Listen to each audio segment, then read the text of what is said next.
सबसे पहले जगन्नाथ भगवान की इस पवित्र धरती पर रात को मैं जगन्नाथ भगवान के दर्शन करने भी गया था, देर रात को लौटा।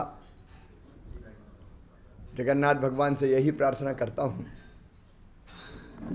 कि सुख समृद्धि और रिद्धि सिद्धि देश और उड़ीसा की जनता की जिंदगी में रहे। मैंने ये भी प्रार्थना की कि हमारे वरिष्ठ और सीनियर नेता, टैलेंट में जिनका कोई मुकाबला नहीं है, भारतीय जनता पार्टी को आगे बढ़ाने में जिनका जबरदस्त योगदान है और जो जब बोलते हैं तो तथ्यों और तर्कों के साथ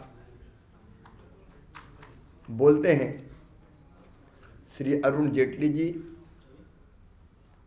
स्वस्थ हों और स्वस्थ होकर फिर सार्वजनिक जीवन में भारतीय जनता पार्टी के माध्यम से देश की सेवा करें। मुझे विश्वास है कि भगवान जगन्नाथ हमारी सुनेंगे। मित्रों, इस लोकसभा चुनाव में जो एक सबसे बड़ी बात हुई है कि देश की जनता ने आमतौर पर वंशवाद को नकार दिया, परिवारवाद को नकार दिया, जातिवाद को नकार दिया। जितनी जातिवादी पार्टियां थी, परिवारवादी पार्टियां थी, बुरी तरह पराजित हुई है। उत्तर प्रदेश देख लीजिए, बिहार देख लीजिए, पश्चिम बंगाल में अपीजमेंट की राजनीति का हश्र देख लीजिए। हर जगह लोगों ने परिवारवाद, जातवाद, वंशवाद, धर्मनिरपेक्षतावाद को नकारा है और राष्ट्रवाद और विकासवाद को चुना है। कांग्रेस बुरी तरह पराजित हुई है। हमको लगता था कि इस पराजय के बाद कांग्रेस कुछ सबक सीखेगी, लेकिन मुझे आज आश्चर्य हुआ। कांग्रेस की वर्किंग कमेटी ने फिर यह प्रस्ताव पारित किया है कि राहुल गांधी संभाले या सोनिया गांधी संभाले। देखिए, भारतीय जनता पार्टी ने एक मिसाल प्रस्तुत की है। हम किसी परिवार और वंश के आधार पर पार्टी नहीं चलाते। स्वाभाविक लीडरशिप डेवलप होती है और जनसंघ के प्रारंभ से ही डॉक्टर श्यामा प्रसाद मुखर्जी, पंडित दीनदयाल उपाध्याय, अटल जी, आडवाणी जी, मोदी जी, अमित शाह जी, कोई परिवार से नहीं आया। लेकिन कांग्रेस सबक सीखने को तैयार नहीं है। ऐसा लगता है कांग्रेस के नेताओं में दम नहीं है, परजीवी हो गए, परजीवी। अमर बेल की तरह केवल एक परिवार पर चढ़कर हम राजनीति करेंगे, लेकिन अब उस परिवार का करिश्मा ही नहीं बचा है। जनता ने पूरी तरह से नकार दिया है और राहुल गांधी तो रणछोड़ गांधी बन गए। ये भला कभी हुआ है कि पार्टी हार जाए तो मैदान छोड़ के ऐसे भगो कि तुम जानो तुम्हारा काम जाने, मैं तो चला। आज पार्टी बेसहारा हो गई है। बेहतर ये होता कि पार्टी अपनी नई लीडरशिप तय करती। और मैं बिना मांगे कांग्रेस को सलाह देना चाहता हूं, अगर कांग्रेस के ठूंठ से नई कोपल फूटना है तो परिवारवाद छोड़ना पड़ेगा, स्वाभाविक लीडरशिप डेवलप करनी पड़ेगी, लोकतांत्रिक तरीके से, डेमोक्रेटिक रास्ते पर चलकर, ताकि नई प्रतिभाएं उभरें। और नहीं तो कांग्रेस को कोई बचा नहीं सकता। कांग्रेस अपने पाप से मर रही है। मुझे कहने में कोई संकोच नहीं है। कश्मीर की समस्या के जनक थे पंडित जवाहरलाल नेहरू। अगर सरदार वल्लभ भाई पटेल के पास जम्मू कश्मीर का मामला होता तो वैसे जैसे बाकी देसी रियासतों का भारत में विलय हुआ था, जम्मू कश्मीर का भी पूर्णतः विलय हो जाता। ये आर्टिकल 370 प्रारंभ से नहीं रहती, पाक ऑक्युपाइड कश्मीर नहीं बचता। लेकिन पहले युद्ध विराम करना, तब जब हमारी सेनाएं खदेड़ रही थी पाकिस्तानियों को, और बाद में फिर विशेष राज्य का दर्जा देना, ये ऐतिहासिक भूल थी पंडित जवाहरलाल नेहरू जी की, जिसको नरेंद्र भाई ने सुधारा है, बीजेपी की सरकार ने सुधारा है। इंदिरा जी ने इमरजेंसी लगाई, दुनिया जानती है, लोकतंत्र का गला घोंटा। राजीव जी ने सहवानो प्रकरण में, तथाकथित प्रगतिशील होने की बात करती कांग्रेस। सुप्रीम कोर्ट को फैसले को पलटने के लिए संविधान में संशोधन करने का अपराध किया है। मैं कह रहा हूं, महिला अधिकारों को कुचल दिया गया। तब जब कई इस्लामिक कंट्रीज में भी 3 तलाक जैसी व्यवस्था समाप्त कर दी गई, भारत में जारी रही। नरसिम्हा राव को तो कांग्रेस ने कभी याद ही नहीं किया, क्योंकि वो इस खानदान के नहीं थे। उनके अंतिम संस्कार में भी कांग्रेस के नेता नहीं गए डर से। और बाद में पीएम बने मनमोहन सिंह जी मजबूरी के, तो सरकार मां बेटे ने चलाई और ऐसे घोटाले हुए कि पूरी दुनिया में भारत के माथे पर कलंक का टीका लगा। तो कांग्रेस अपने पापों से मर रही है। और ऐसे रास्ते अगर वो ढूंढेंगे कि नहीं मैडम सोनिया गांधी तुम ही आ जाओ या राहुल गांधी आ जाओ, तो ये कांग्रेस बच नहीं सकती। मित्रों, उड़ीसा में बीजेडी का शासन है। मुझे कहती हुई तकलीफ होती है, मैं केवल राजनीति के लिए नहीं कह रहा। पहले कांग्रेस और बाद में बीजेडी उड़ीसा के पिछड़ेपन के, गरीबी के जवाबदार हैं, जिम्मेदार हैं। एक ही बात का जवाब देते नवीन बाबू, यहां एरिगेटेड लैंड इतना पानी होने के बावजूद भी केवल 31% है। क्यों बहता हुआ पानी नहीं रोका गया? क्यों इरिगेशन की और योजनाएं नहीं बनाई गई? आज बात करते कालिया योजना, कालिया योजना। अगर ठीक ढंग से खेती को बढ़ावा देने का, मैं अपनी प्रशंसा अपने मुंह नहीं करूंगा, लेकिन मध्य प्रदेश में भी एरिगेटेड लैंड बहुत कम थी, 7.5 लाख हेक्टर थी, बढ़ा के मैंने 43 लाख हेक्टर कर दी। नदियां जोड़ी हमने, नर्मदा जी छिपरा जी, नर्मदा जी गंभीर, काली सिंध और पार्वती को जोड़ने का काम चल रहा है। अभी किसानों की बात करते हैं, क्यों सिंचाई 20 सालों में सिंचाई का रकबा तेजी से उड़ीसा में नहीं बढ़ा? जो प्राकृतिक संसाधन है उनका दोहन ढंग से क्यों नहीं किया? मैं पूछना चाहता हूं एक सवाल नवीन बाबू, आपने कालिया योजना की बात की और आपने कहा कि 5,000 रुपया पर क्रॉप हम किसान के खाते में डालेंगे। मेरी जानकारी के हिसाब से लगभग 57 लाख लोगों ने रजिस्ट्रेशन करवाया, लेकिन जो अब तक जानकारी मिली केवल 9 लाख लोगों के खाते में डीबीटी के माध्यम से पैसा गया। अब 9 लाख के खाते में गया तो बाकी के खाते में क्यों नहीं गया? या नवीन बाबू वाइट पेपर एक प्रस्तुत करें और बताएं कि कितने किसानों को पैसा दिया। और इसमें भी आश्चर्य है कि प्रधानमंत्री सम्मान निधि, उसकी सूची नहीं भेजी जा रही है ढंग से। प्रधानमंत्री किसान सम्मान निधि के अंतर्गत हर किसान के खाते में 6,000 रुपया डाले जाने हैं। मैं उड़ीसा के मुख्यमंत्री से सवाल पूछता हूं, आज तक विधिवत सूची क्यों नहीं दी गई केंद्र सरकार को? अगर कालिया का पैसा दे दिया आपने तो प्रधानमंत्री किसान सम्मान निधि की सूची पूरी क्यों नहीं गई? या तो आप ये चाहते हो कि केंद्र का पैसा नहीं आए, किसान मरे तो मर जाए,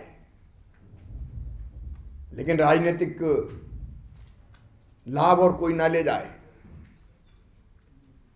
या फिर कालिया योजना के अंतर्गत आप जो दावे करते हैं इतने लाख किसानों को, वो झूठ है। इसमें सच क्या है बताएं।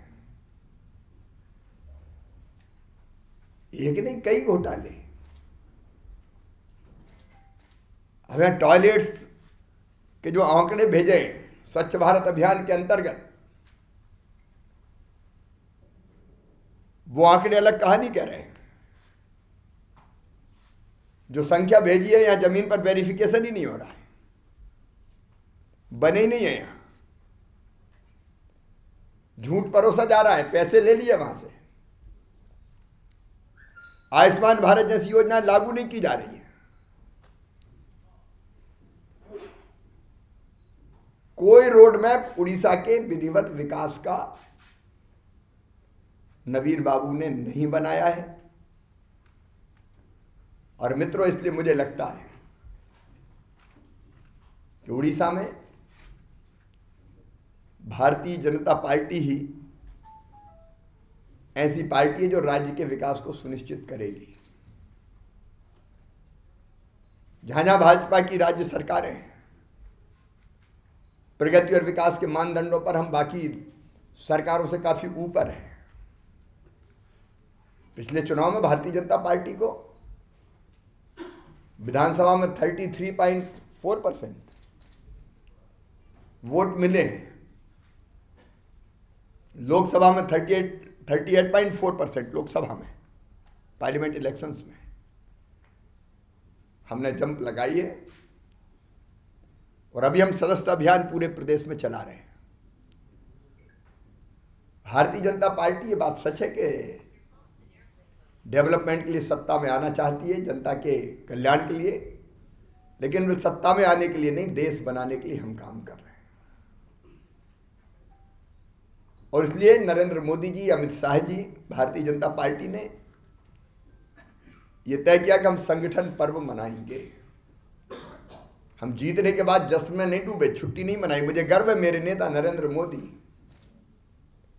कई बार इतने लंबे चुनाव के प्रचार से थक के आदमी सोचता है कि 2 दिन अब रेस्ट कर लिया जाए, लेकिन मोदी जी ने, अमित शाह जी ने एक क्षण रेस्ट नहीं किया, काम में लग गए। जो वादे किए थे उनको पूरा करने की दिशा में तेजी से कदम उठ गए। चाहे धारा 370 हो, 3 तलाक हो, संसद का ये जो सत्र ऐतिहासिक रहा है आजादी के बाद, 1952 के बाद सबसे ज्यादा काम हुआ है पार्लियामेंट में, एक के बाद एक विधेयक पारित हुए। लेकिन इसके साथ साथ हम संगठन को मजबूत करना चाहते हैं। जिस संगठन पर्व के अंतर्गत सदस्यता अभियान हमारा चल रहा है। सरकार का हमारा मूल मंत्र है सबका साथ, सबका विकास, सबका विश्वास। और संगठन का मूल मंत्र है सर्वस्पर्शी भाजपा, सर्वव्यापी भाजपा। सर्वस्पर्शी का मतलब है हम समाज का कोई वर्ग नहीं छोड़ेंगे। SC, ST, OBC, सामान्य, माइनॉरिटी, हम सब भारत मां के लाल, भेदभाव का कहां सवाल, सबको जोड़ेंगे। जो टैलेंट है समाज में उसको हम जोड़ने की कोशिश कर रहे हैं बीजेपी से, क्योंकि ये धारणा कि राजनीति में नहीं आना अच्छा नहीं है, उसको हम तोड़ना चाहते हैं। और मुझे खुशी है कि तेजी से सदस्य भारतीय जनता पार्टी के पूरे देश में बन रहे हैं। उड़ीसा की टीम को भी मैं बधाई दूंगा कि लोगों को भारतीय जनता पार्टी से जोड़ने के लिए तेजी से वो काम कर रहे हैं। 20 अगस्त तक हमारा अभियान अभी चलेगा। कुछ इलाके फ्लड इफेक्टेड थे देश में, इसलिए उस गति से नहीं चल पाया। और कुछ जगह चूंकि कनेक्टिविटी की प्रॉब्लम है तो केवल मिसकॉल से काम नहीं चलता, इसलिए फॉर्म भी मैनुअल भरने का हम काम कर रहे हैं। और मुझे खुशी है कि देश की अनेकों प्रतिभाएं भारतीय जनता पार्टी से जुड़ रही है। उसी मेंबरशिप कैंपेन के अंतर्गत आज उड़ीसा आना हुआ था, तो मुझे लगा कि आपसे बात किए बिना जाऊंगा तो दौरा अधूरा रहेगा, इसलिए सवेरे आपको कष्ट दिया। भारतीय जनता पार्टी को कोई कंफ्यूजन नहीं है। भारतीय जनता पार्टी की नीति स्पष्ट है। हम उड़ीसा में अकेले चलेंगे, अकेले लड़ेंगे। अकेले मीन्स बीजेपी, और अगली सरकार हम अपनी दम पर बनाएंगे। कोई कंफ्यूजन नहीं है। जहां तक संबंधों का सवाल है, हम दुश्मन नहीं है। राजनीतिक शिष्टाचार, राष्ट्रीय मुद्दों पर अगर कोई सहयोग करता है तो उसका साथ लेना। अगर कोई 370 पे साथ देता है, 3 तलाक पे साथ देता है, तो हम साथ लेंगे, क्योंकि हम दुश्मन नहीं है। राष्ट्र हित के मुद्दों पर हर एक को साथ लेने के लिए हम तत्पर हैं, रहेंगे भी।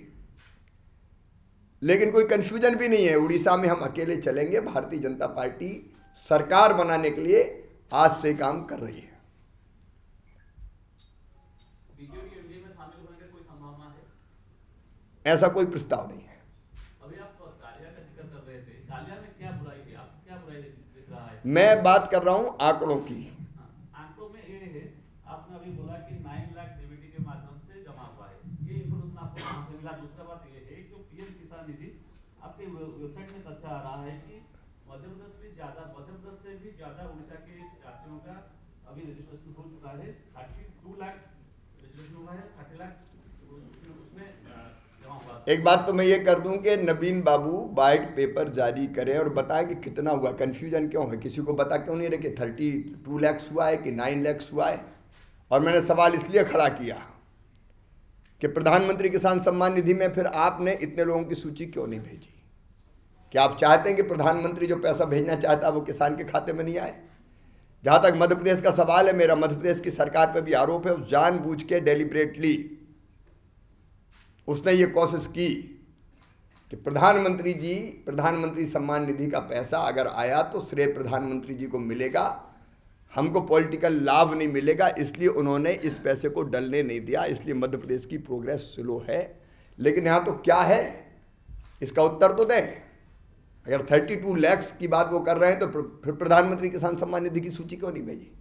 स्थिति स्पष्ट करें। सवाल ये है कि प्रधानमंत्री किसान निधि में 32 लाख अभी तक दे चुके हैं, 45 लाख केंद्र मांग रहा है। लेकिन आपको कहां से तथ्य मिला कि 9 लाख कालिया में डीबीटी में राशि जमा हुआ है? मैं तो उनसे सवाल पूछ रहा हूँ कि कितना हुआ है बताओ। सूची पोर्टल पे अपडेट करो, सारी दुनिया देख ले कि आंकड़े क्या है।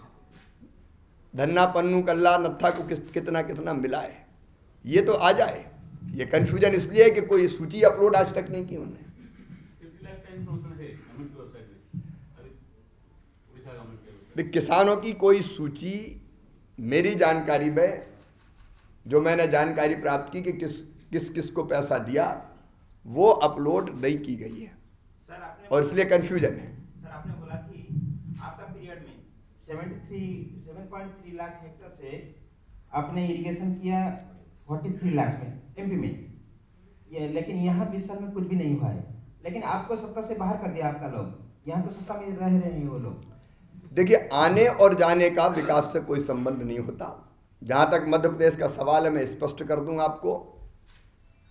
हमको वोट ज़्यादा मिले मध्य प्रदेश में, सीट 5 हमारी कांग्रेस से कम रही। उस समय भी ये सवाल है, मेजॉरिटी में कांग्रेस भी नहीं है। एसपी, बीएसपी, इंडिपेंडेंट, इन सबको मिला के उन्होंने सरकार बनाई है। और उसका एक बड़ा कारण था लोन वेवर की घोषणा। मैंने नहीं की लोन वेवर की घोषणा, कांग्रेस ने ये कहा था, राहुल गांधी ने 10 दिन के अंदर कर्जा माफ कर देंगे। 10 दिन के अंदर कर्ज माफ नहीं किया तो 11वें दिन मुख्यमंत्री बदल देंगे। जब चुनाव के परिणाम आए, मैंने रिजाइन कर दिया, इस्तीफा दिया, सरकार बनाने की कोशिश नहीं की, क्योंकि नैतिक रूप से मुझे बिल्कुल उचित नहीं लगा कि नंबर अगर उनके ज़्यादा तो मुझे आगे आना चाहिए।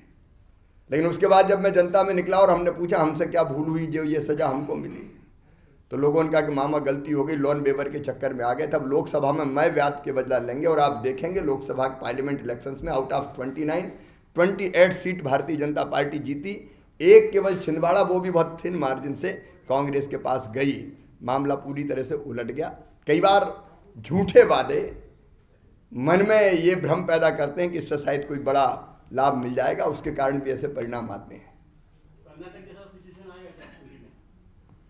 हम अपनी तरफ से कोई कोशिश नहीं करेंगे, लेकिन कांग्रेस में काफ़ी अंतर विरोध है।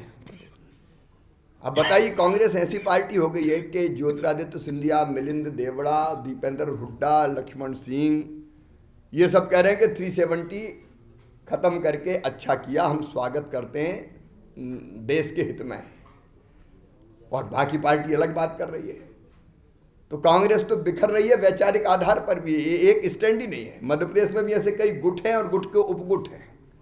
अब ये अंतर्विरोध में आपस में अगर कुछ हो जाए तो हम नहीं कह सकते, लेकिन बीजेपी का स्टैंड क्लियर है कि हम अपनी तरफ से कोई पहल नहीं करेंगे। सोनिया गांधी आने के बाद आप सोच रहे हैं क्या जो फोर्थकमिंग असेंबली इलेक्शन होगा उस स्टेट में यहाँ पे बीजेपी को कंट्रोल मिलेगा?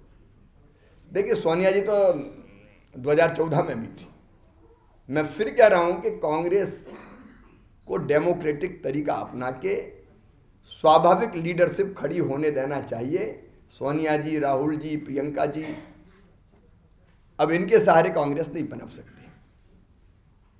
Sir, you have been to the state for the last 2 days, and from your words it seems that you have assessed the performance of the party in the last 2 elections for Lok Sabha and Rajya Sabha.